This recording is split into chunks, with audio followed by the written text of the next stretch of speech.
প্রিয় দর্শক আসসালামু আলাইকুম, কেমন আছেন সবাই? আশা করি আল্লাহর রহমতে ভালোই আছেন। চলে এলাম আজকে একটা নতুন রেসিপি নিয়ে। চলুন তাহলে দেখি না আজকের রেসিপিটি।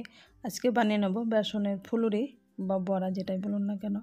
এর জন্য প্রথমে মেজারমেন্ট কাপের আমি এখানে 2 কাপ মানে হাফ কাপ করে, এটা টোটাল 1 কাপ আমি বেসন নিয়েছি।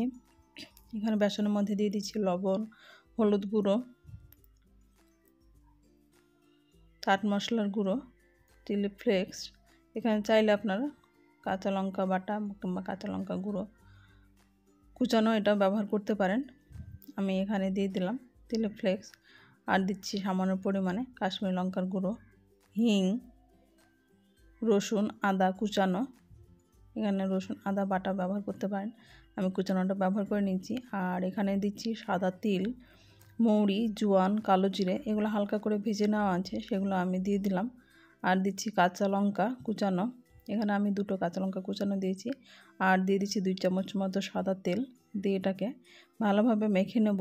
এরকমভাবে মাখতে মাখতে কিন্তু অনেকটাই ঝুরঝুরে হয়ে যাবে, মাখতে মাখতে বেশ সফট নরম হয়ে যায়। এরকমভাবে এখন আমি মেখে নেওয়ার পরে অল্প অল্প নর্মাল জল দিয়ে এটাকে মেখে নেব।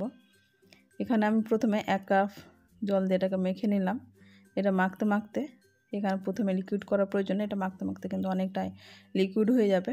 এখানে দেখে বুঝতে পারছেন মাখার পরে কতটা লিকুইড হয়ে গেছে। এখন এখানে অল্প পরিমাণে আমি বেকিং পাউডার আর বেকিং সোডা 1 চুটকি পরিমাণে, যেহেতু এখানে বেসনের পরিমাণটা কম আছে তাই অল্প পরিমাণে দিয়ে আমি এটাকে মেখে নিলাম। এটা মাখতে মাখতে কিন্তু দেখে বুঝতে পারছেন কতটা ফুলে উঠেছে। এখানে তেল দেওয়ার কারণে কিন্তু ফুলুরিগুলো এমনিতেই ফুলে উঠবে। এখন এখানে অল্প পরিমাণে আর আমি জল দিয়ে এটাকে ভালোভাবে ফেটে নেব। এটা ফেটে নিয়ে যদি মোটামুটি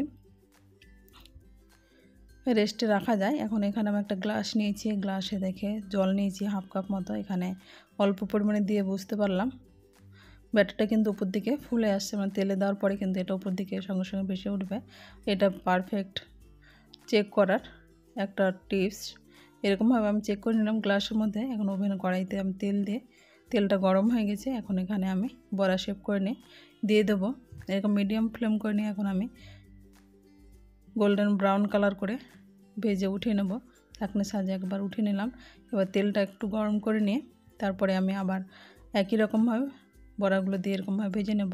খুব সহজে তৈরি হয়ে গেছে বেসনের বড়া বা ফুলুরি। আমার রেসিপিটি কেমন লাগলো আপনারা অবশ্যই কমেন্ট বক্সে কমেন্ট করবেন। আমি যারা নতুন বন্ধু হয়ে থাকেন তাহলে সাবস্ক্রাইব করে পাশে থাকা অনুরোধ রইল, পাশে থাকা বেল আইকনটি প্রেস করে দেবেন।